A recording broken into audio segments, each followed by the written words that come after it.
84회 전산회계 1급 이론 문제 풀이를 하도록 하겠습니다. 자, 1번입니다.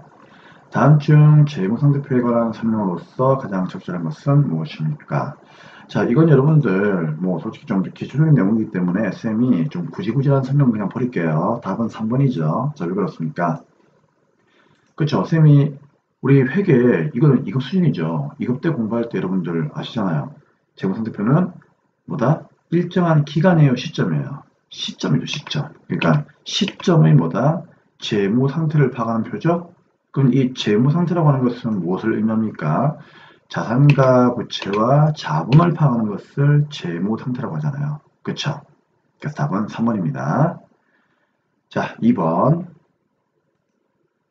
다음은 유형자산의 감가상각과 관련된 설명입니다. 가장 옳지 않은 것은 무엇입니까? 자, 우리 감가상각이라고 하는 것은 쌤이 그 수업 시간 때 정말 많이 강조를 했죠. 감가상각을 하는 목적이 뭐라고 했습니까? 목적이 취득원가의 배분이라고 했죠. 맞습니까? 그렇기 때문에 취득원가의 배분이란 말이 나오면은 무조건 이거 맞는 거예요. 자, 그러면 볼까요? 1번 정액법은 자산의 내용을 동안 일정한 금액이 감가상각액을 인식하는 방법이다. 맞는 말이죠. 오케이. 2번 나왔네요. 드디어 감가상각의 주된 목적은 뭐다? 취득원가의 배분에 있다. 내용연수 동안 취득원가를 배분하는 거죠? 왜 쌤이 유형자산을 사오게 되면은요, 처음에는 뭘로? 자산으로 잡아놓았다가 나중에 매기 결산마다 어떻게 한다? 감가상각비라고 하는 비용으로 원가를 배분한다고 했잖아요. 그쵸? 그 얘기입니다. 자, 3번. 감가상각비는 손익계산서의 단기비용인 판매비와 관리비로만 여기에 별표. 회계 처리한다? 이게 틀렸죠. 왜? 그렇죠. 이 만이 틀린 거예요. 그래서 답이 3번이 틀린 겁니다. 자, 왜 틀렸습니까? 우리 감가상각비가 공장으로 들어가게 되면은요, 그때는 판매비와 관리비가 아니고, 즉 800번대가 아니고 500번대 비용 공개하죠. 그 500번대 비용이 쌤이 수업 시간 때 뭐라고 했죠? 제조 원가라고 했잖아요. 그러니까 제조 원가하고 판매비와 관리비는 개념이 다르죠. 그렇죠? 네, 그렇기 때문에 감가상각비는 공장으로 들어가게 되면은 500번대 비용 뭐다? 제조 원가가 된다. 그렇기 때문에 3번은 틀린 겁니다. 많이 아니에요. 자, 감가상각 방법은 해당 자산으로부터 예상되는 미래의 경제적 효익의 소멸 형태에 따라서 선택한다. 맞는 말이죠. 소멸 형태가 변하지 않는 한 매기 계속 적용한다. 즉, 감가상각은 매기마다 상각합니다. 네, 3번입니다. 일반 기업 회계 기준에 의한 단기 매매 증권과 관련된 설명 중 옳지 않은 것은 무엇입니까? 자, 1번에 보유 중에 수취하는 배당금과 이자는 영업의 수익으로 처리한다. 당연하죠. 우리가 단기 매매 증권은 주식같이 채권이죠. 그에게 투자했을 때 들어가는, 투자했을 때 벌어들이는 배당금 수익이나 이자 수익은 주식과 채권에 투자하는 것 자체가 영업이 아니기 때문에 전부 다 영업의 수익으로 보는 거죠. 당연한 거죠. 자, 그 다음에 2번은 나중에 하고요. 자, 3번부터 볼게요. 3번. 자, 결산 시점에 취득원가보다 공유가치가 하락했대요. 그럼 내가 구입한 가격보다 결산 때 하락하게 되면은 평가에서 생긴 손실이죠. 당연히 뭐예요? 영업의 비용이 되는 거죠. 그러니까 단기 매매 증권과 관련된 수익 비용은 거진 영업의 비용이나 영업의 수익으로 들어가는 거죠. 영업이 아니니까, 그쵸? 오케이. 그럼 얘는 손실이기 때문에 영업의 비용으로 처리를 하는 거고요. 자, 4번. 취득 후 보유 과정에서 시장성을 상실하는 경우에는 다른 계정 과목으로 분류해야 된다. 자, 이게 무슨 소리입니까, 여러분? 자, 우리 교재에서 그 기본 강의할 때 쌤이 얘기 드렸죠. 단기 매매 증권은요, 주식 채권인데 얘는 자, 두 가지의 그 사항을 맞죠? 자, 두 가지의 조건을 AND의 개념으로 가지고 있으라고 했죠. 그럼 첫 번째는 시장성이 있고, 둘째, 단기 매매가 목적이 돼야 되는 거죠. 그쵸? 근데 이 두 가지는 뭐라고요? AND, 둘 다 만족을 해야 되는 거예요. 이해되겠습니까? 이 두 개를 다 만족하지 못하면은요, 이거는 AND가 아니고 OR가 되는 거죠. 그럼 OR가 돼버리면 이 둘 중에 하나라도 깨지면 매도 가능 증권이 된다고 했잖아요. 그쵸? 그게 이 말이에요. 취득 후 보유 과정에서 시장성을 상실한다. 즉, 이 말이 무슨 말이죠? 방금 쌤이 얘기했던 시장성이 원래 있었는데 상실하게 되면 없는 거죠. 그러면 엔드가 무너지는 거죠. 그러면 다른 경영 과목이 뭘로? 매도 가능 증권으로 분류가 될 수도 있다. 그런 뜻이에요. 그래서 다른 경영 과목으로 재분류할 수 있는 겁니다. 자, 그러면 1번과 2번과 4번은 맞으니까 결국 답은 몇 번이다? 자, 3번이 답이에요. 자, 3번이 왜 답이냐? 잠시만.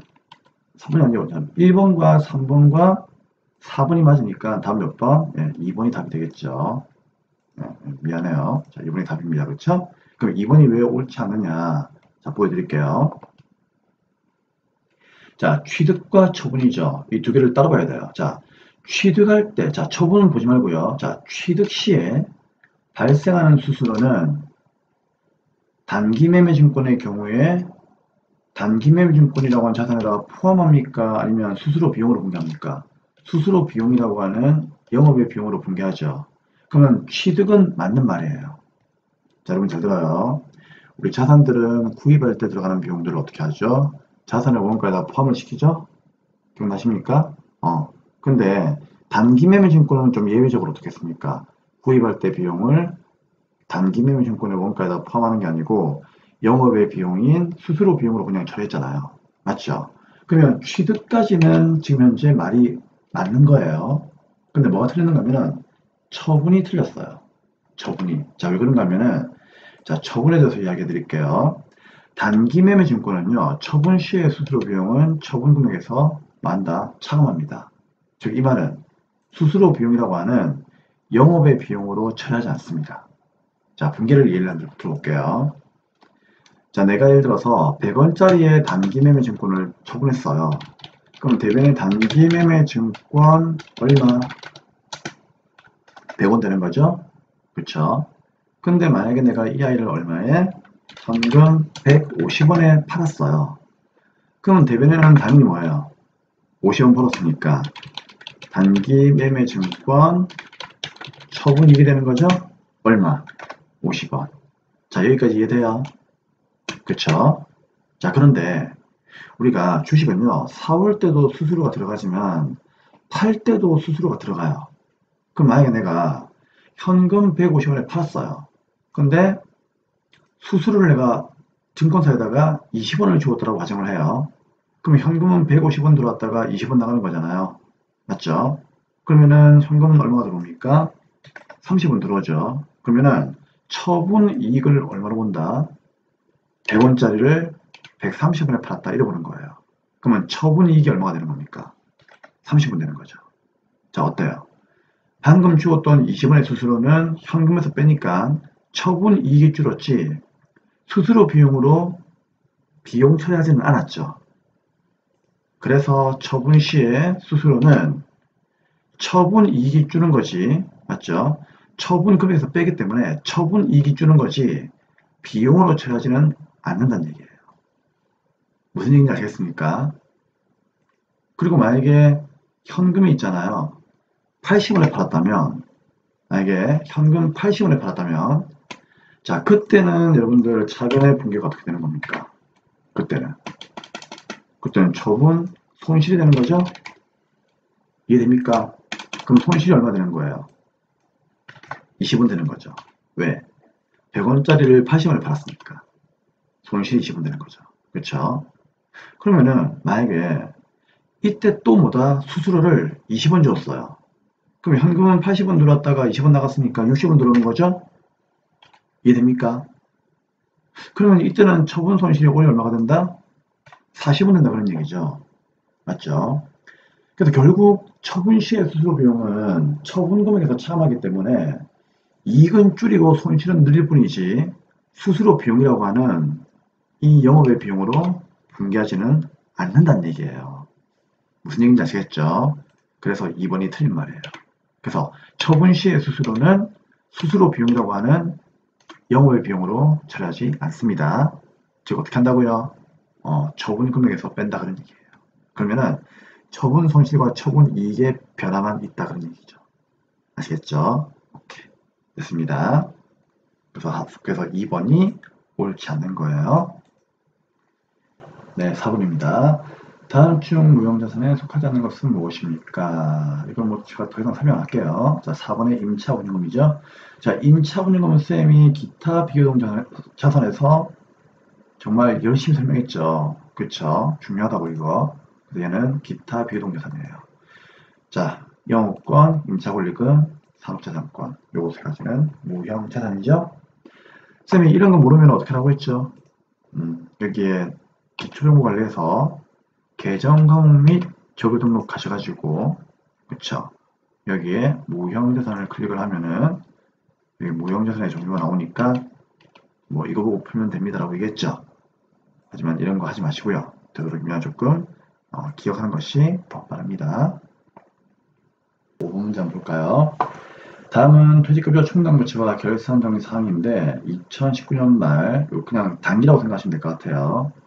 지금이 이제 2020년이면은 2020년 단기고요. 맞죠? 2019년이면 2019년 단기예요. 자, 단기에 이제 재무상태표에 계산할 퇴직급여 충당부채와 손익계산서에 인식되는 퇴직급여는 얼마입니까? 자, 그러면 볼게요. 이 퇴직급여 충당부채가 있는데, 자, 요 그림을 쌤이 조금 옮겨 놓을게요. 자, 여기 보겠습니다. 자, 퇴직급여 충당부채가 있는데, 얘는 부채죠. 그럼 여러분, 부채는 자리가 어디예요? 대변이죠. 그럼 대변이 항상 부채의 증가고, 차변이 부채 감소죠. 그럼 봐봐요. 1월 1일 날 전기에서 2월 되어 온 충당부채가 얼마란 얘기예요? 200이란 얘기죠. 무슨 소리입니까? 그렇죠. 우리가 1월 1일 날에는 직원들을 위해서 설정한 충당부채가 200이 있었단 얘기죠. 근데 여기 보면은 7월 15일 날 무슨 소리예요? 현금 100만원 있다. 이게 무슨 말일까요? 충당부채가 감소하면서 현금이 나왔다는 얘기죠. 그러니까 부채를 갚았다는 얘기예요. 이 말은 직원이 퇴직을 하면서 퇴직금을 지급을 했다고 얘기해요. 맞죠? 그러면 200원이 있었는데 100만원만큼을 지급했으니까 200만원이 있었는데 100만원 지급했으니까 200만원에서 100만원을 썼죠. 그럼 쓰면은 이제 대변에 얼마 남았어요? 200만원에서 100만원 썼으니까 100만원이 현재 남아있다 그 얘기예요. 무슨 얘기인지 알겠습니까? 그럼 100만원이 남아있는 상태에서 이제 12월 말일날, 자, 이게 2019년 말이라고 되어 있으니까요. 다른 말로 12월 말이죠. 그럼 현재 뭐라고요? 전 종업원이 일시에 퇴직할 경우에 지급해야 될 퇴직금은 400만원이랍니다. 무슨 소리죠? 그렇죠. 결산 때 현재 지금 결산이죠. 결산 시에 직원이 나간다면은 지급해야 될 퇴직금은 400이다 그 얘기죠. 맞죠? 그럼 이거 어떻게 하는 얘기예요? 자변에 퇴직급여 얼마 대변에 퇴직급여 충당부채를 설정을 또 하라는 얘기죠? 우리 결산되면은 대충을 설정하기로 했잖아요. 그쵸? 근데 이거는 쌤이 무슨 법으로? 보충법으로 설정하라고 했죠? 지금 무슨 소리다? 지금 직원이 나간다면은 400을 줘야 돼요. 맞죠? 근데 현재 충당부채가 얼마 있어요? 200에서 100만 쓰는 바람에 100만 남아있죠? 그럼 100을 빼고 나머지 얼마? 300만원만큼을 추가로 더 설정해놨게 얘기해요. 그래서 기말에 설정해야 되는 충당부채는 300을 추가로 더 설정을 해야 되겠죠. 자, 이제 이해되겠습니까? 자, 그럼 이제 이렇게 다 했어요. 다 하고 나서 이제 우리가 어떻게 한다? 재무상태표하고 손익계산서를 작성한다면, 자, 인식되는 충당부채와 퇴직급여가 얼마냐 그 얘기예요. 그쵸? 그럼 이 말은 우리가 이제 뭐다? BS와 IS를 그려요. 자, BS와 IS. 그럼 BS는 여러분들 뭡니까? BS는 재무 상대표고요. IS는 손익계산서잖아요. 그럼 이걸 그렸을 때, 자, BS에 해당되는 충당부채는 얼마일까요? 자, 퇴충은 얼마일까요? 생각해보세요. 그렇죠. 당연히 처음에 뭐다? 100만원 있었죠? 왜? 200에서 100 썼으니까 100만원 있었죠? 100만원 있었는데 추가로 300을 더 설정했으니까 100만원과 300이 만나가지고 얼마? 400이 보고되는 거죠. 이해되겠죠? 근데 IS에는요, 뭐가 보고됩니까? 퇴직 급여라고 하는 비용이 보고되죠. 근데 비용은 결산 때 300만 원만큼만 비용 처리했잖아요. 그쵸? 비용은 뭐다? 300이 보고되는 거예요. 그러면 대충은 얼마? 400. 퇴직급여는요? 300이 보고되는 겁니다. 결국 BS 항목들은 저번 연도에서 넘어오는 금액하고 더해주다 보니까 100만원하고 300을 더해가지고 400이 보고되는 거예요. 근데 이 400이 알고 보니까 뭐예요? 2019년도 말에 지금 우리 직원이 나간다면은 400을 줘야 된다라고 예상한 금액이죠. 이 금액이 뭐다? 이 금액이 되는 거예요. 근데 IS는 비용이 발생한 만큼만 보고되는 거기 때문에 300이 보고되는 겁니다. 왜? 여기 있는 이 100은 저번 연도에 비용 처리한 거잖아요. 그렇죠? 그래서 붕괴 상황은 뭐다? 비용은 얘 하나밖에 없기 때문에 300이 보고되는 겁니다. 자, 그러면 정답 몇 번입니까? 대충 400, 퇴직급여 300. 대충 400, 퇴직급여 300. 다음 몇 번? 1번이 되는 거예요. 이해되죠? 그렇죠? 1번이 답이 되는 겁니다. 자, 요 그림을 좀 더 잘 볼 수 있도록 해요. 자, 6번입니다.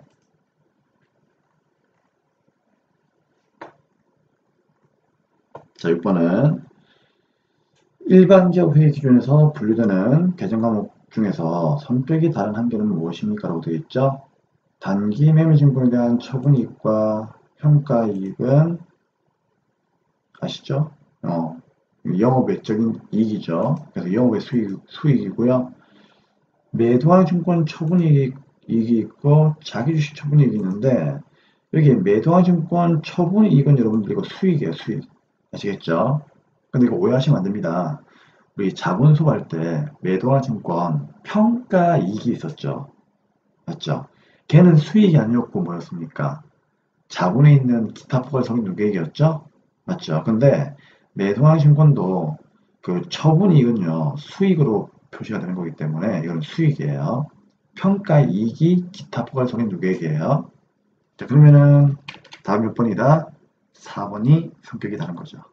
자, 왜요? 자기주식 처분 이익은요, 알고 있죠? 자본 잉여금이에요. 기억나죠? 주감자, 주식 발행 초과금, 감자 차익, 자, 자기주식 처분 이익. 그쵸? 얘들은 자본 항목이에요. 하지만 1번, 2번, 3번은 수익 항목이기 때문에 성격이 4번만 다른 거예요. 이해되죠? 오케이. 이거는 자본 공부를 열심히 하지 않으시면은 이해가 안 되는 내용이기 때문에 자본을 한번 나중에 볼 수 있도록 부탁드리겠습니다. 자, 7번. 매출 총익을 구하면 얼마입니까? 라고 되어 있네요. 자, 한번 구해봅시다. 매출 총익은 공식이 뭐죠? 순매출 마이너스 매출원가죠? 자, 그러면 순매출은 여러분들 구하기 쉽죠, 이제? 공식을 다 알고 있을 까 생각을 해요.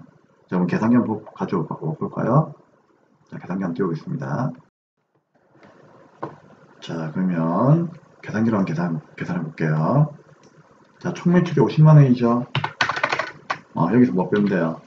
매출 애누리와 환입, 매출 할인 빼면 되죠? 그럼 매출 애누리와 환입은 없고 매출 할인은 있네요. 2만원. 그럼 2만 5천 빼면 되죠? 그럼 일단 순매출은 47만 5천 나왔어요. 오케이. 그럼 순매출은 47만 5천 원.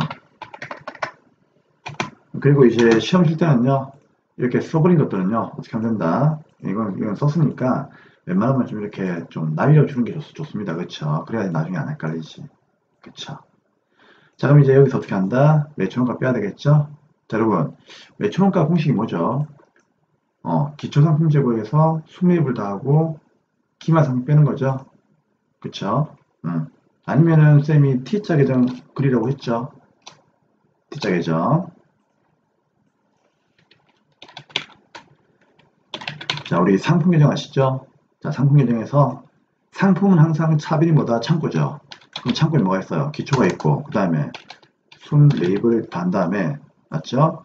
여기까지 이제 나오는 이 금액이 뭐가 된다? 판매 가능액이죠. 그쵸? 그럼 이 판매 가능액인데, 얘를 이제 팔아버리면 대변에 뭐가 돼요? 매출 원가가 되는 거죠. 팔고 남은 게 뭐가 되는 거예요? 기말 상품이 되는 거죠. 이해됩니까? 자, 그럼 이제 우리는 뭐다? 매출 원가만 구해서 빼면 되는 거예요. 자, 기초상품 제고액 있습니까? 여기 있네요. 얼마? 10만원. 그쵸? 그럼 10만원. 이렇게 넣어주면 되고. 자, 그 다음에 순매입이죠, 순매입. 자, 순매입은 어떻게 봅니까? 총매입 마이너스 매입 빼누리와 환출 매입 할인이죠. 그러니까 지금 총매입 한번 볼까요? 총매입이 20만원. 마이너스 뭐예요? 매입 애누리와 환출 매입 할인. 애누리는 없고 매입 환출 매입 할인 있네요. 5천원, 5천원. 얼마? 만원이죠. 그럼 얼마? 19만원이겠죠? 그쵸? 그럼 순매입은 19만원이에요. 여기다 적을까요? 알아볼 수는 있죠. 오케이. 그러면은 두 개 합하니까 얼마예요? 29만원만큼을 내가 팔 수가 있다는 얘기죠. 그쵸? 그럼 여기서 이제 팔고 남은 거 누구? 기말을 빼면 되는 거죠. 그럼 기말이 얼마 있어요? 11만원 빼면 되는 거예요. 그러면 창고에는 29만원치가 있었는데 기말 가니까 이제 재고액이 11만원치가 있다는 얘기죠. 그쵸? 그럼 나머지 18만원 어디 갔지? 팔았겠죠. 이게 매출원가예요. 그쵸? 그럼 여기 매출원가는 자 얼마를 빼면 되겠습니까? 18만원 빼면 되겠네요. 그러면 계산해 봅시다. 순매출액 47만 5천원 마이너스 18만원이니까 답은 29만 5천원. 몇 번? 2번이 답이 되겠네요. 이해되죠? 그래서 매출원가는 여러분들 공식을 다 외우실 수 있을 거기 때문에 이제 그냥 뭐 선생님이 편안하게 할게요. 공식이 기억 안 나면 이제 상품계정 그래가지고 만들면 되는 거죠. 오케이. 자, 이러면 8번 가겠습니다. 8번. 다음 중 충당부채, 우발부채, 우발자산에 관련된 내용으로서 틀린 것은 무엇입니까? 여러분 저희 교재에서 그 쌤하고 공부할 때 그 충당부채 인식요건 해가지고 한번 설명해 드린 적 있었죠? 기억나십니까? 자, 충당부채는요, 그냥 설명할 때도 얘기했지만, 그냥 쉽게 생각하세요. 그냥 퇴직급여 충당부채 하나 가지고만 여러분들 이해하시면 될 것 같아요. 예를 들어서, 퇴직급여 충당부채가 뭐죠? 1년 동안 내가 직원에게 이제 일을 시켰으니까, 당연히 우리는 걔한테 퇴직금을 줘야 되는 그런 의무가 발생하는 거죠. 그게 1번이에요. 과거 1년 동안 직원에게 어떻게 했다? 일을 시켰으니까 그 결과 현재 퇴직금을 줘야 되는 의무가 존재한다. 그 얘기예요. 그래서 어떻게 했습니까? 이 의무 때문에 그쵸? 나중에 이 의무 때문에 이제 직원이 나가게 되면은 걔한테 퇴직금을 줘야 되겠죠. 즉 그 의무를 이행하기 위해서 미래에 자원이 유출될 가능성은 당연히 높은 거죠. 왜? 법적으로 1년 동안 일하게 되면은 퇴직금 줘라. 이런 내용은 당연히 나와 있는 거기 때문에 당연히 돈이 나갈 가능성은 높다 그런 얘기죠. 그쵸? 그래서 우리가 미리미리 어떻게 합니까? 1년이 되는 시점마다 직원들이 지금 현재 나간다면 얼마의 퇴직금을 줘야 된다라고 추계해가지고, 맞죠? 추계해가지고 그 추계액을 어떻게 한다? 자변의 퇴직급여, 대변의 퇴직급여 충당부채 이렇게 설정하는 거잖아요. 이 말이 뭐예요? 그렇죠. 그 의무 이행에 소요되는 금액을 신뢰성 있게 말할 수 있다, 추정할 수 있다는 얘기죠. 이게 여러분들 퇴직급여 추계액이었잖아요. 기억나시죠? 그래서 이 세 가지가 바로 충당부채 요건이에요. 아시겠죠? 자, 아무튼 쌤이 하고 싶은 얘기는 자, 기억합시다. 충당부채는 부채입니다. 그래서 부채이기 때문에 얘는 뭐예요? 분개를 할 수가 있다 그런 얘기죠. 이해되겠죠?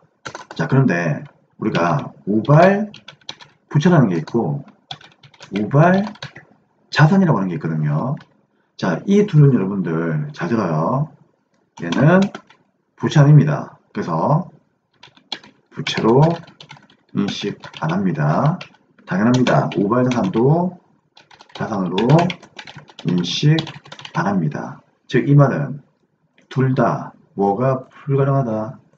분계가 불가능해요. 그래서 이 둘은 분계 안 합니다. 아시겠죠? 그럼 분계 안 하고 어떻게 하죠? 별도로 우리가 메모장에다가 알려줘야 되겠죠? 전부 다 주석으로 공시합니다. 이거는 주소로 공시하는 거지 분계는 안 해요. 그래서 이것만 기억하시면요 이 문제를 풀 수 있습니다. 그럼 물어보더라고요. 선생님 그러면 우발부채가 뭐고 우발자산이 뭡니까? 물어보는데 자 쉽게 생각하세요. 우발부채는 그냥 보증 정도로만 이해합시다. 예를 들어서 여러분 친구가 이제 와가지고 얘기를 하는 거예요. 야 미안한데 나 이번에 대출 받을 거니까 보증을 좀 서주면 안 되겠니? 그러는 거예요. 맞죠? 근데 여러분 보증을 서면 안 돼요. 아시겠죠? 절대 서면 안 돼요. 서면 안 되는데 자 보증을 섰더라고 가정합시다. 그러면은 자 내가 얘가 돈 못 갚으면은 내가 갚겠습니다라고 보증을 섰단 말이에요. 그쵸? 그쵸? 근데 이거 부채입니까 나한테? 아니죠. 왜? 우리 친구가 돈을 갚는 것이 일단 내가 돈을 갚는 건 아니죠. 그러니까 부채로 인식 안 해요. 이해되죠? 대신에 먼 훗날 친구가 돈을 못 갚아버리면요. 그때 비로소 이제 내가 갚아야 되는 거니까 그때 부채가 되는 거죠. 그래서 현재 보증을 서준 그 당시에는 부채가 아니에요. 나중에 친구가 돈을 못 갚아야만 나의 부채가 되는 거예요. 그쵸? 이런 걸 뭐라고 한다? 발생할 우려가 있는 부채다라고 해가지고 우발부채다라고 불러주는 겁니다. 그래서 이런 우발부채는 현재는 부채가 아니기 때문에 분개는 안 하고요. 단지 뭐다? 그래도 정보 용자들이 알고는 있어야 되겠죠. 그러니까 내가 쟤한테 보증을 하나 서준 게 있습니다라고 공시는 해야 돼요. 그래서 주석으로 공시를 하는 겁니다. 이해되겠죠? 아무튼 현재의 부채는 아니라는 얘기입니다. 자, 그다음 우발자산 마찬가지예요. 얘도 뭐다? 발생할 우려가 있는 자산이에요. 그래서 이거는 말 그대로 얘도 발생할 우려만 있는 거기 때문에 현재의 자산으로 인식하지 않고 분개도 안 하고 주석으로 공시하는 거예요. 그럼 우발자산의 사례는 어떤 게 있는가 하면요. 보통 이제 소송 정도로 이해하시면 될 것 같아요. 예를 들어서 내가 누군가에게 손해배상 청구 소송을 냈어요. 이해되겠죠? 근데 손해배상 청구 소송을 내는 그 순간은 아직까지 내가 뭐다? 승소, 이긴 게 아니죠. 이긴 게 아니기 때문에 어떻게 한다? 그냥 자산이 아닌 거예요. 근데 이걸 한번 가만히 따져보니까요. 100% 내가 뭐다? 이길 가능성이 좀 있단 말이에요. 거의 뭐 100% 가까이 이길 가능성이 있어요. 그쵸? 그러면은 나중에 얘를 어떻게 한다? 승소하게 되면은 내가 손해배상금을 취득할 수 있다라고 그죠? 알려줘야 된단 말이에요. 그러면 손해배상금을 내가 이제 받게 되면은 받는 만큼 나의 뭐가 된다? 자산이 되는 거기 때문에 그쵸? 그쵸? 이걸 어떻게 한다? 주석으로 공시해야 되겠죠. 자, 이런 자산을 뭐라고 하죠? 우발 자산이라고 해요. 나중에 내가 이기면은 돈을 받아낼 수가 있다는 얘기죠. 그래서 발생할 우려가 있는 자산이다 해가지고 우발 자산이라고 인식을 하는 겁니다. 자, 그래서 이제 그런 경우는 어떻게 한다? 주석으로 공시하면 되는 겁니다. 오케이. 자, 아무튼 우발 붙으면은요 자산 부채 아니다. 이거 하나만 기억하시면 돼요. 자, 문제 갑시다. 자, 틀린 거 묻고 있죠? 1번. 충당부채 인식하려면요 과거 사건이나 거래의 결과로 현재 퇴직금을 줘야 되는 의무가 존재한다고 했죠. 그럼 1번은 맞고요. 자, 그러면 이렇게 퇴직금 주기 위해서 어떻게 한다? 2번. 인식하기 위해서 당의 의무를 이행하기 위해서 즉 뭐 퇴직금을 주기 위해서 자원이 유출될 가능성이 매우 높고 그 의무 이행에 소요되는 금액을 신뢰성 있게 주장할 수가 있다. 자, 요 1, 2번이 바로 뭐였어요? 쌤이 얘기했던 충당부채 인식 조건이었죠? 오케이. 그러면 1번, 2번은 맞는 거니까 틀린 게 아니죠? 그러면 3번 아니면 4번인데, 자, 3번 보겠습니다. 우발자산은 자산으로 인식 안 합니다. 당연하죠. 단지 뭐, 자원의 유입 가능성이 매우 높은 경우, 즉, 승소할 수 있을 경우에는 어떻게 한다고요? 주석에다 기재해서 알려주면 된다는 얘기예요. 맞는 말이죠. 그럼 틀린 것은 몇 번? 4번이 틀렸습니다. 왜? 그렇죠. 우발부채도 충당부채와 동일하게 뭐다? 재무상투표의 부채로 인식한다? 아닌데 왜? 충당부채는 부채지만 쌤이 뭐라고 했어요? 우발이란 말이 들어가면은요 얘는 부채로 인식 안 하기 때문에 재무상투표에 표시 안 합니다. 그렇죠? 어디에? 3번과 똑같이 주석에다가 기재를 해야 되는 겁니다. 이해되겠죠? 그래서 여러분들 답은 4번이 틀린 겁니다. 네, 이제 원가 회계를 풀어야 되는데 우리 원가 회계 풀기 앞서 자 여기 있는 내용들 한번 보도록 하죠. 자, 우리 원가 회계는 같이 첫째, 발생 형태에 따라서 뭘로? 재료비, 노비, 제조용비로 나눕니다. 둘째, 추적 가능성에 따라서는요, 직접비와 간접비로 나누고요. 형태에 따라서는요, 고정비와 변동비로 나눈다. 선생님이 기초문제 풀 때마다 계속 이거 노래 부르고 있죠. 자, 4번. 그 다음에 이제 기초원가는요, 여러분들 누굴 얘기하는 겁니까? 직접비 얘기하는 거죠. 특히 누구? 직접 재료비와 직접 노비를 얘기하는 겁니다. 그러면 이때 이 직접 재료비를 제외한 나머지 원가들은요, 즉 이거 맞죠? 얘네들은 밀가루라고 하는 재료비를 빵으로 전환시켜주는 원가이죠. 그런 원가를 뭐라고 했죠? 5번에 전환원가, 다른 말로 가공비라고 했죠? 가공원가. 그럼 이 가공원가는 여러분들 누굴 얘기하는 겁니까? 그렇죠. 직접 재료비를 제외한 나머지 원가, 누구? 직접 노비 플러스 제조, 간접비를 의미하는 겁니다. 그래서 한 번씩 이런 문제 물어본다고 했죠? 기초 원가에도 속하고 가공비에도 속하는 것 누굽니까? 직접 노비가 되겠습니다. 이것도 암기하셔야 되고요. 자, 다음 6번, 7번 같이 외우셔야 되겠죠? 매물원가 뭡니까? 말 그대로 매몰당하는 원가죠. 즉 의사결정에 전혀 영향을 주지 않는 원가입니다. 그렇죠? 하지만 기회원가는요. 얘는 이제 뭐다? 그 최선의 선택을 위해서 포기한 원가들이 있겠죠. 그러면 그 원가들 중에서도 뭐다? 가치가 가장 높은 원가. 예를 들어서 1, 2, 3, 4, 5가 있어요. 근데 내가 선택한 건 뭐다? 1번이에요. 그러면 2, 3, 4, 5가 남겠죠. 그럼 얘네들이 기회원가가 아니고 이 2, 3, 4, 5 중에서 그 다음으로 가치가 높은 원가예요. 그러니까 내가 선택한 원가는 최선의 선택이고 걔를 제외한 나머지 원가들 중에서도 뭐다? 가장 가치가 높은 원가를 뭐라고 한다? 기회원가라고 하죠. 즉, 이 말은 뭐예요? 그렇죠. 어찌 보면 두 번째로 좋은 원가죠. 두 번째로 내가 뭐다? 가치가 높다고 생각하는 그런 원가이죠. 즉, 차선의 선택이다. 그렇게 보시면 되는 거예요. 자, 다음 8번. 이제 고정비와 변동비가 있는데, 자, 고정비는 아무리 생산량이 늘어나도 보다 총원가가 일정한 원가를 고정비라고 합니다. 그렇죠? 하지만 단가는요. 그렇죠. 우로 하향할 수 있다. 하지만 변동비는요. 생산량이 늘어나면 늘어날수록 전체 원가는 늘어납니다. 하지만 단가는 일정하다 그런 얘기예요. 자, 그러면 이제 다음 문제부터 원가액 한번 풀어봅시다. 자, 9번. 다음 중 제조원가 명세서에 단기제품 제조원가에 영향을 미치는 것은 무엇입니까? 여러분, 단기제품 제조원가가 한마디로 얘기하면 제품을 얘기하는 거죠? 맞죠? 자, 이거는 여러분들 답이 이제 4번인데 자, 이게 왜 4번이 답이 되는 겁니까? 알고 계시죠? 자, 우리 제공품계정은 여러분들 참고로 제공품계정을 문서화시킨 게 제조원가 명세서죠. 그러니까 제조원가 명세서는 제공품계정이라고 보시면 될 것 같아요. 그럼 여기에서 맨 마지막에 만들어지는 게 누구예요? 이 제품이죠. 자, 이 제품을 우리가 제조원가 명세서에서 자, 제조원가 명세서 한번 띄워볼게요. 이거 단기제품 제조원가라고 해요. 이해되겠죠? 그럼 결국 이 문제는 풀게 되면은요, 여기 있는 이 내용들 있죠? 자, 여기 있는 이 내용들을 제외한 나머지가 제품에 영향을 주지 않겠죠. 그쵸? 그러면 이제 우리가 문제를 따라간다면은, 자, 1번 보세요. 단계에 투입된 원재료를 과대하게 계상하면은 제조원가 명세서에 재료비에 영향을 주겠죠. 그럼 얘는 영향을 주고요. 그 다음에 공장 직원들의 복리후생비는 제조용비죠. 제조용비라고 하는 것은 재료비와 노후비를 제외한 나머지 기타 경비들을 얘기하는 거니까. 즉, 공장으로 들어간 비용들을 얘기하는 거니까. 그러면 이 복리후생비가 만약에 여기에 있다면은, 여기 마침 있네요.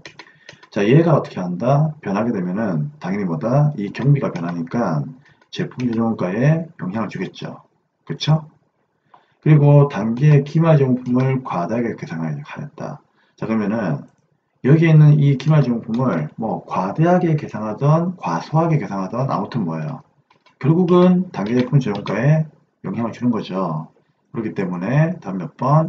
4번이 되는 겁니다. 자, 왜 그럴까요? 여러분, 기초제품은 제품을 다 만들고 나서 일어나는 문제이잖아요. 그쵸? 그래서 얘는 제조원가 명세서에 영향을 주지 않습니다. 이해되겠죠? 그리고 쌤이 하고 싶은 얘기는 제조원가 명세서의 단계제품 재료원가에 영향을 미치지 않는 거래가 무엇이냐, 이 얘기를 물어보면은 결국은 제공품 계정이 제조원가 명세서이기 때문에 이 제공품 계정에 영향을 미치지 않는 것은 무엇이냐, 이 문제하고 똑같은 문제예요. 자, 그 문제 쌤이 원가액 시간 때 많이 풀어드렸죠. 그럼 쌤이 제조원가 명세서에 영향을 미치지 않는 거래가 뭐냐, 이런 말 물어보면은요, 항상 답이 누구 중에서 하나가 나온다고 했죠? 대부분. 그렇죠. 이거 누구? 기초제품, 매출원가, 기말제품. 여기에서 답이 나올 가능성이 굉장히 많다고 했죠. 그렇죠? 어차피 얘는 얘니까. 이해되겠죠? 그래서 여기에서 거진 답이 나온다고 쌤이 여러 번 얘기했잖아요. 그렇죠? 그래서 기초제품이나 매출원가나 기말제품이 있으면은 보통 얘네들이 영향을 주지 않는 것으로서 답이 거의 나와요. 그래서 몇 번입니까? 4번이 답이 되는 겁니다. 오케이. 네, 10번입니다. 자, 원가 계산의 일반 원칙에 대한 설명으로서 틀린 것은 무엇입니까? 라고 되어 있네요. 자, 1번. 제조원가는 일정한 제품의 생산량과 관련시켜 집계하고 계산한다. 뭐, 맞는 말이죠? 그 다음에 제조원가는 신뢰할 수 있는 객관적인 자료와 증거에 의하여 계산한다. 맞겠죠? 신뢰할 수 있는 객관적인 자료? 이런 말 나오면은 뭐 무조건 맞는 거죠. 왠지 모르게 그냥 맞는 것 같잖아요. 그쵸? 그게 3번. 재료원가는 직접 원가와 판매비와 관리비를 더한 것을 말한다? 아니죠. 판매비와 관리비는 여러분들 뭐예요? 이거는 800번대 비용이죠. 800번대. 그쵸? 판매비와 관리비는 비용이기 때문에 손익 계산서 항목이에요. 이거는 공장에서 발생한 게 아니잖아. 그쵸? 그렇기 때문에 다음 몇 번이다? 3번이 틀린 겁니다. 쉬운 문제였어요. 그쵸? 자, 4번에 제조원가는 그 발생의 경제적 효익과 또는 인과관계에 비례하여 관련 제품 또는 원가 부분에 직접 부과하고 직접 부과가 곤란한 경우는 누굴 얘기하는 거죠? 간접비를 얘기하는 거죠. 그럼 간접비는 어떻게 했어요? 어떤 합리적인 배부 기준을 설정하여 배부한다고 했죠. 맞는 말입니다. 그래서 답은 3번이 틀린 거예요. 뭐 때문에? 판매비와 관리비는 공장에서 쓰는 비용이 아니에요. 공장에서 쓰는 비용을 우리가 제조원가라고 하잖아요. 근데 얘는 어디에서? 영업부나 또는 판매부나, 영업부 판매부죠. 뭐 총무, 인사 이런 사무실, 관리부, 본사 이런 데 들어가는 비용들을 판매비와 관리비라고 하죠. 3번이 틀렸습니다. 참, 그리고 10번 잠시만 볼게요. 10번 보면 답은 3번인데 3번의 요 판매비와 관리비 자리에 들어가야 되는 것은 누구이죠? 그렇죠. 제조 간접비가 되겠죠. 그러니까 원가는 직접비와 간접비로 쌤이 나온다고 했으니까 직접 원가와 간접비를 더한 것을 말하는 거겠죠. 그렇죠? 굳이 이제 이 말을 맞는 말로 만든다면은 간접비가 맞다 그런 얘기예요. 자, 이제 그러면 자 11번 보겠습니다. 네, 11번은 이제 여기서 좀 풀도록 하죠. 자, 다음 자료를 참고하여 단기 총질원가를 구하시오라고 나와 있죠. 그럼 단기 총질원가를 구하시오 뭐 이런 말 나오면은요, 쌤이 항상 뭐라고 했죠? 요 제공품과 제품 계정, 자, 이 두 개를 꼭 그리라고 했습니다. 그쵸? 뭐 수업 시간 때 엄청나게 많이 풀었던 문제죠. 그쵸? 자, 그러면 단기 총질원가를 구하라는 얘기는 이거잖아요. 제공품 계정에 얘를 구하라는 얘기잖아요. 그쵸? 그럼 얘를 구할 수 있는 방법은 뭐죠? 이거죠. 제품에서 기말 제공품을 더하고 기초를 빼면 되죠. 그렇죠. 근데 이 자료에는 절대로 뭐다? 제품과 기말 제공품, 기초 제공품이 나와 있지 않습니다. 그럼 어떻게 하면 될까요? 그러면은 단기총 지원가는 결국 뭐다? 직접 재료비, 직접 노비, 직접 경비, 재료관리로 구성되어 있으니까 얘네들을 그냥 다 하면 되는 거죠. 근데 뭐라? 직접 재료비가 있나요? 얼마? 50만원. 그럼 여기 넣으면 되고요. 직접 놓으면요 40만원. 여기 있고요. 직접 경비는요. 10만원이죠? 여기 있고요. 그 다음에 재료원료비는요. 20만원. 뭐야 이거? 산수네요. 그쵸? 와, 이거 뭐, 그쵸. 우리를 너무 과소평가하는 그런 문제였다, 그쵸. 그럼 답은 얼마입니까? 120만원. 2분이네요? 그쵸? 이분이 답이에요. 광고 선점비는 여러분들 원가가 아니죠. 광고는 누가 하는 거예요? 영업부에서 물건을 잘 팔기 위해서 광고하는 거죠. 그렇기 때문에 광고 선점비는 절대로 500번대, 즉 공장에서는 절대로 광고 안 합니다. 그렇죠? 물론 뭐 할 수도 있겠죠.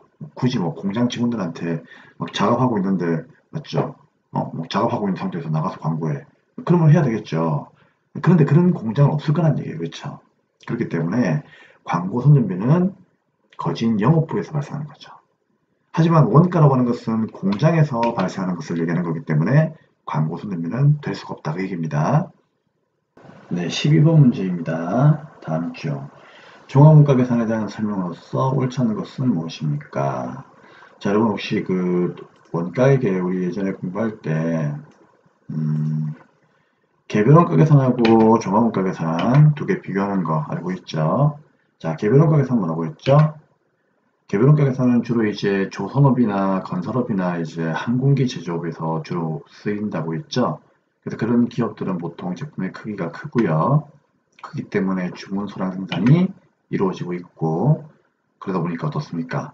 주문하는 사람마다 품질, 규격, 성능이 서로 다르겠죠.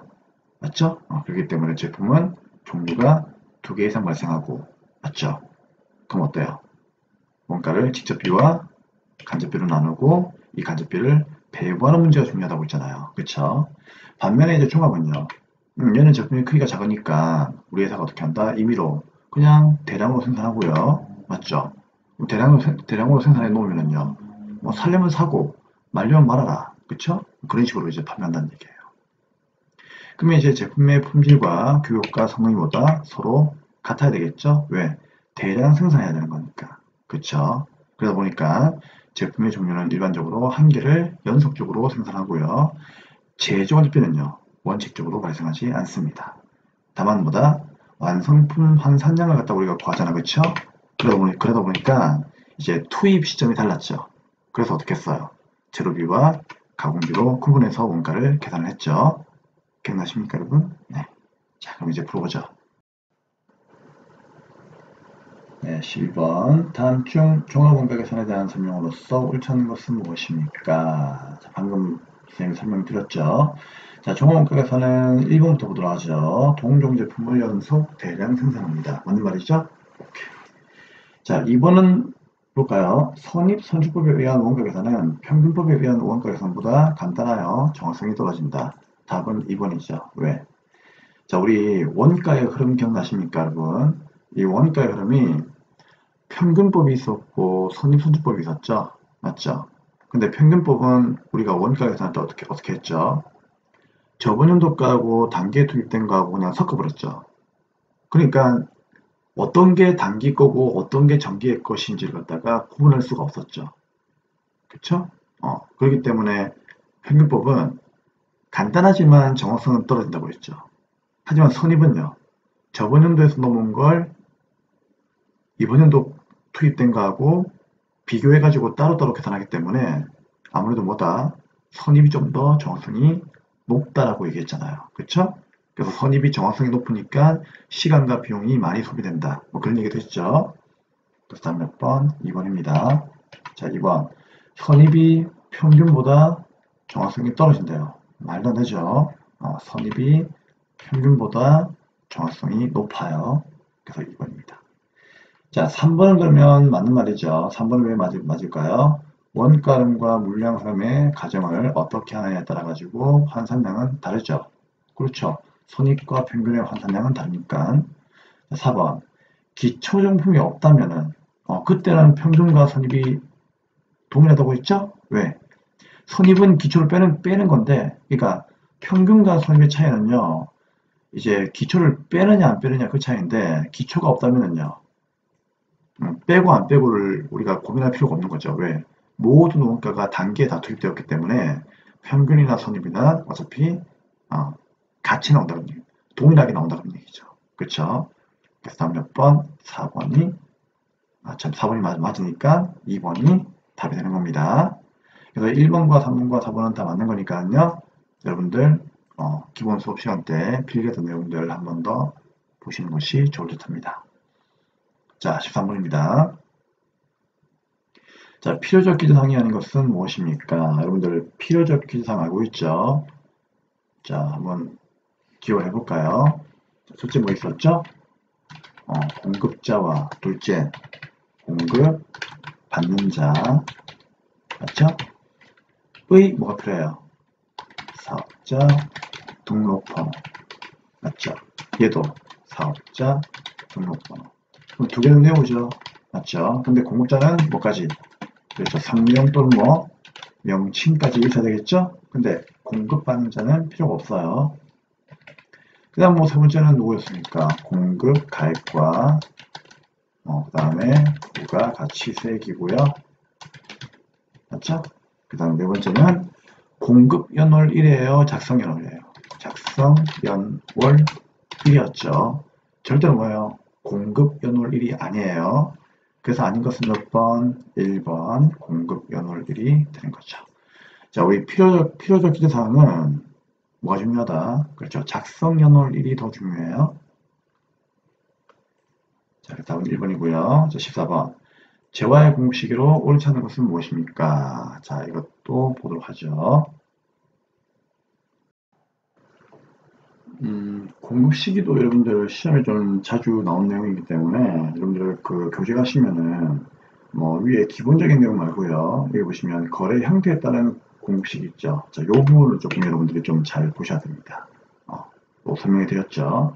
자, 요거에 대해서 묻는 그런 내용이에요. 자, 그러면 나중에 꼭 공급시기 가가지고 거래 형태에 따른 재화의 공급시기 요거 반드시 꼭 찾아볼 수 있도록 합시다. 자, 그러면 1번 볼게요. 상품권 등을 판매하고 자, 그 후에 상품권이 현물과 교환되는 경우입니다. 그럼 일단 여러분들 상품권을 판매한 날이에요? 교환되는 날이에요? 당연히 교환되는 날이죠. 그러면 교환되는 날이 언제인데요? 재화를 인도한 날이죠. 그래서 옳지 않은 것은 몇 번? 1번이 옳지 않나요? 왜? 상품권을 판매한 때가 아니죠. 여러분, 이마트가 상품권 판매한 날은요, 물건을 준 거예요? 돈만 미리 받은 거예요? 돈만 미리 받은 거기 때문에 이건 뭐다? 선수금이에요. 선수금. 그렇기 때문에 돈만 미리 받은 거기 때문에 물건 안 줬다. 그래서 공급 시기가 아니란 얘기예요. 인도주의가 답이 되는 겁니다. 자, 그럼 이제 1번은 답이고, 그러면 2번, 3번, 4번은 맞겠죠?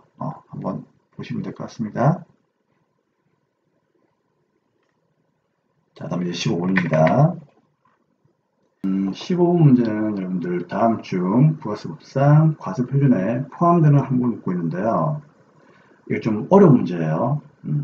근데 이게 포함이 되는 항목을 묻고 있는데 지금 여기 보면은 여러분들이 이걸 어떻게 한다? 좀 그냥 흘려보게 되면은요. 포함되는 항목이 없어요. 왜 그런가 하면은 우리가 그 예전에 왜 과세표준 공부할 때 기억나십니까? 과세표준에 포함하는 게 있었고 포함하지 않는 게 있었죠. 그러면 이 포함하는 것을 지금 이제 좀 봐야 되는데 지금 문제가 포함하는 걸 묻고 있거든요. 근데 이 포함하는 거는 쌤이 여기에서 요 세 가지를 얘기 드렸는데 첫째 뭐 있었죠? 할부이자, 그 다음에 대가의 일부로 받는 이런 비용들 맞죠? 그 다음에 이제 각종 그 개별 소비세, 뭐 주세, 교통, 에너지, 환경세 뭐 이런 것들 세 가지만 좀 기억하시면 된다고 했죠? 그래서 이게 좀 편하게 좀 여러분들 암기하시라고 제가 자 이렇게 그 필기를 좀 해드린 적이 있었잖아요. 할부이자, 대가의 일부를 받는 운송료, 항용료, 그 다음에 각종 세금 등 맞죠? 그래서 이런 것들이 먼저 물건값에 붙고 그 다음에 부가세가 맨 마지막에 과세가 되기 때문에 결국 여기에 뭐다 과세를 하는 효과가 일어나니까 결국 얘네들은 과세 표준에 포함이 되는 항목이다라고 얘기를 했단 말이에요. 기억나시죠? 그러면 이 넷 중에서 얘네들이 있으면 되는데 얘네들이 없어요. 그래서 어려운 거예요. 오케이? 그러면 얘들은 전부 다 뭐다? 우리가 배운 바에 의하면 과표에 포함이 되지 않는 항목들이에요. 않는 항목들인데 그 중에서 하나가 조금 이상한 게 하나 있단 말이에요. 걔가 누구냐? 3번이에요. 그래서 이 3번이 정답이고요. 이 3번이 과표에 포함되는 항목입니다. 아시겠죠? 그래서 일단 정답 먼저 말씀드리고 설명을 해드릴게요. 그러면 1번, 2번, 4번 한번 봅시다. 자, 1번 뭐예요? 1번. 공급하는 자에게 도달하기 전에 파손되었죠. 그럼 이거는 내가 판매를 한 거예요? 판매를 안 한 거예요? 판매를 안 한 거니까 당연히 뭐다? 과표에 포함해서는 안 되는 거죠. 왜? 싣고 가다가 사고 나가지고 파손되었거든요? 그럼 어때요? 이거는 불쌍하다. 그쵸? 왜? 가다가 파손되었으니까 아무래도 좀 뭡니까? 판매자 입장에서 좀 우울하죠. 그쵸? 그래서 얘는 뭐다? 과표에 포함하지 말자. 그런 얘기예요. 그쵸? 그 다음에 2번하고 4번은 뭐죠? 매출 애누리와 환입 또는 매출 할인이에요. 왜? 2번이 환입이죠. 팔았던 게 잘못되어가지고 반품되어 온 거죠. 그때는 마이너스 세원견세를 발행하니까 당연히 뭐다? 얘는 과표가 아니에요. 그래서 포함되는 항목이 아니고요. 4번은요. 공급에 대한 대가를 약정 기일 전에 받아가지고 할인해 줬대요. 이거는 매출 할인이죠. 왜? 왜 상매출금을 할인해 줬으니까. 그렇죠? 그래서 1번과 2번과 3번은 우리가 알고 있는 대표적인 공급가액에 포함하지 않는 얘네들이었다. 그런 얘기죠. 이해되겠죠? 그러면 자 3번 볼게요. 그럼 3번의 이 국고보조금, 공공보조금 이 두 개가 여러분들 과표에 포함하지 않죠? 그러면은 이게 또 어디 있어요?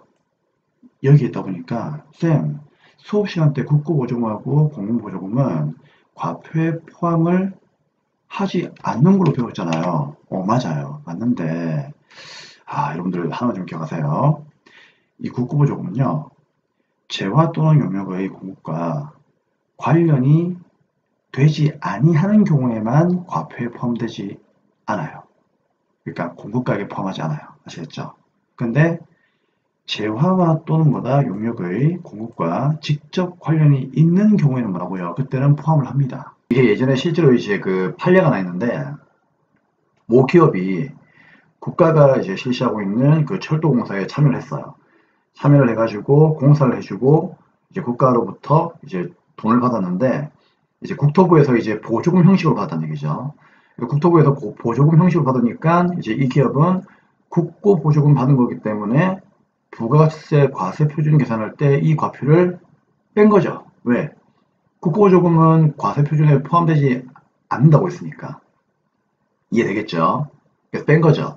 뺐는데 세무서에서는 네가 공사를 해주고 지원금을 받은 거기 때문에 이거는 국고 보조금이라기보다는 뭐다 재화나 용역을 공급을 하고 받은 이제 어떠한 대가에 이제 포함되는 거다. 대가에 이제 대가로 보는 거다. 이렇게 본 거예요. 그래가지고 이제 과세 표준에 포함을 해야 된다라고 주장을 한 거죠. 그래서 이제 그 기업하고 과세관청이 소송까지 간 거죠. 가가지고 이게 진짜 대법원까지 이제 간 내용이거든요. 대법원에서 이제 최종 판결이 기업이 공사를 해주고 받은 보조금이라면 당연히 대가로 볼 수 있다. 그렇기 때문에 과세 표준에 포함을 해야 된다라고 이제 판결을 내렸죠. 그래서 이제 과세관청이 이제 승소한 사건인데 그 이후로 재화와 용역의 공급과 관련이 된 국고보조금은 과표에 포함된다라고 이렇게 명시가 되어 있는 거예요. 아까 선생님 여기 그 보여드렸죠? 네, 그 교재 부분에 그렇죠? 그래서 재화나 용역의 공급과 직접 관련이 있는 경우에는 공급가액에 포함이 되는 겁니다. 아시겠죠? 그래서 관련이 없어야만 과표에 포함되지 않는 거예요. 하지만 3번은 관련이 있으니까 과표에 포함을 하므로 정답이 3번이 된다. 그런 얘기입니다. 네, 됐습니다. 이상으로 15번까지 이제 이론 문제를 마쳤고요. 네, 다음 강의에서 이제 85회 풀이를 하도록 하겠습니다. 고생하셨습니다.